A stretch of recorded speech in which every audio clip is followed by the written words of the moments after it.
తెలంగాణ ప్రభుత్వం ఆదేశాలకు విరుద్ధంగా కొంతమంది ఇసుక లారీ యజమానులు నిబంధనలను అతిక్రమిస్తున్నారని వరంగల్ ఇసుక లారీ యజమానులు ఆగ్రహం వ్యక్తం చేశారు.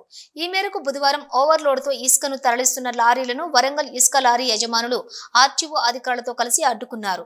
ఈ సందర్భంగా మాట్లాడుతూ అధిక లోడ్ ఇసుక లారీ వ్యాపారులను బ్లాక్ లిస్ట్ లోని పెడతామని అధికారులు హెచ్చరించినా ఓవర్లోడ్ ఇసుకను తరలించడం జరుగుతుందని అన్నారు.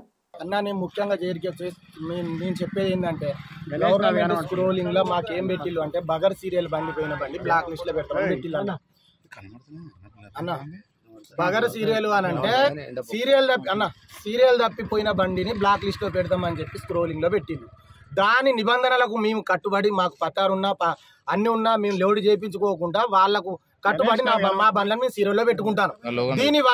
దీనివల్ల మాకు ఏం నష్టం జరుగుతుంది అని అంటే ఈ మాదేవ్పూర్ బండ్లు రోజుకు 50 బండ్లు లోడు కాకపోతే 6 రోజులకు రావాల్సిన సీరియల్ మాకు 3 రోజులకే వస్తుంది అన్న. ఎందుకు అంటే ఈ 50 బండ్లు 6 కాకపోతే అదే సీరియల్ ఉంటే 3 రోజులకు వస్తుంది. ఇదే 3 రోజుల ప్రకారం అందరూ బతుకుతాం, అందరం సమానంగా బతుకుదాం. మమ్మలను ఎండబెట్టకండి, మా ఆకలి కడుపు మంట మీరు కొట్టకండి. మీరు పైసలు సంపాదించుకున్నా కానీ ఆ పైసలతో మీరు బతకలేరు. 100 మంది ఏడుస్తాన్లు, అది మా బాధ. బగర్ సీరియల్ అనేది పోయి లోడు కావద్దు బండి. టీజీడీఎంటీసీ ఆఫీసు స్క్రోలింగ్ లో పెట్టిన ప్రకారం బగర్ సీరియల్ బండ్లను మన బ్లాక్ చేసేయండి, బ్లాక్ చేయించండి. వాళ్ళు అన్న మాటకు వాళ్ళే కట్టుబడి ఉండండి. లేకపోతే ఈ రోజు రేపు 2 రోజులు ఇదే రకంగా చేసి మేము అందరం పోయి మా లారీలో పట్టుకుపోయి టీజీఎంటీసీ ఆఫీసు ముందే నడి రోడ్డు మీద ట్రాఫిక్ పెడతాం, కేసులు పెడితే పెట్టండి. ఎందుకు అనంటే మీరు చెప్పిన మాటకు మీరు కట్టుబడి లేరు. అట్లాంటప్పుడు మేము కూడా కట్టుబడి ఉండము. మేము మొత్తం గవర్నమెంట్ అక్కడిది సెట్ అయితే ఇక్కడ వస్తుంది, అన్ని అంతగా గదే వస్తుంది. వాళ్ళు బ్లాక్ లిస్ట్ లో పెడితే వీళ్ళు ఎందుకు పోతారు బగర్ సీరియల్ పోరు కదా.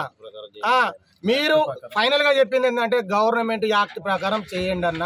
దయచేసి మమ్మల్ని అందరిని ఇబ్బంది పెట్టకండి.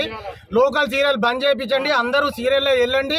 అందరూ లోకల్ సీరియల్ అంటే సరే మీకు కూడా ఒకటి, నీ భూమి ఏమన్నా పోతే నీ 1-2 బండ్లు రోడ్లు చేసుకో, మేము కాదంటలేము అక్కడ. కానీ నీకు నీ ఊళ్ళో ఉన్న 10 బండ్లు అయితే నువ్వు 50 బండ్లు ఎక్కడెక్కడి వాడు దోస్తాడా వీడు దోస్తాడా ఎక్కడెక్కడ దోస్తలేదని 50 బండ్లు లోడ్ చేపిస్తే ఇక్కడ వరంగల్కి వచ్చేసరికి 50 బండ్లు అవైతానే మా 10 బండ్లు అవుతాయి. వాళ్ళ రాజ్యం అవుతాను. మేము బతకలేకపోతాను. ఏ క్వారీ పోయినా ఆ క్వారీకి అదే విషయం జరుగుతుంది. ఏది ఓన్లీ కాళేశ్వరం సైడ్, ఇటు సైడ్ లేదు. అది ములుగు సైడ్ ఇంకా స్టార్ట్ కాలేదు. అది ఇప్పుడు ఏమంటారు, ములుగు సైడ్ కూడా అటు సైడ్ పోతే మేము కూడా చేద్దామంటారు. వాళ్ళు చేస్తే కనుక వాళ్ళ వరంగల్ మేము లారీ ఓనర్లు మొత్తం రోడ్డు మీద పడాల్సిన పరిస్థితి అవుతుంది. అది విషయం. ముఖ్యంగా నా పేరు భాస్కర్, వేములపల్లి భాస్కర్. ఫైనల్గా నేను చెప్పేది ఏంటంటే బయటి బండ్లను ఏదైతే సీరియల్ ప్రకారం పంపని బండ్లను మేము అదంతా లిస్ట్ ఇస్తాము. దాన్ని మీరు బ్లాక్ లిస్టే పెట్టాలి. టీజీఎంటీసీ ఆఫీస్ వాళ్ళు బ్లాక్ లిస్టే పెట్టాలి. దానికి మీరు కట్టుబడి ఉండండి. మీకు నేను కట్టుబడి ఉంటాము ఖచ్చితంగా. ఇప్పుడు ఇలా ఓవర్లోడ్ వచ్చింది. నాది మొన్న జంగాలపల్లి కాడ 36 ఒక 100 వచ్చింది ఫుల్ వెయిట్. 36 ఒక 100కు కేసు రాసినట్టు చేసి పెన్ను పెట్టినాక నేను కొట్లాడినా.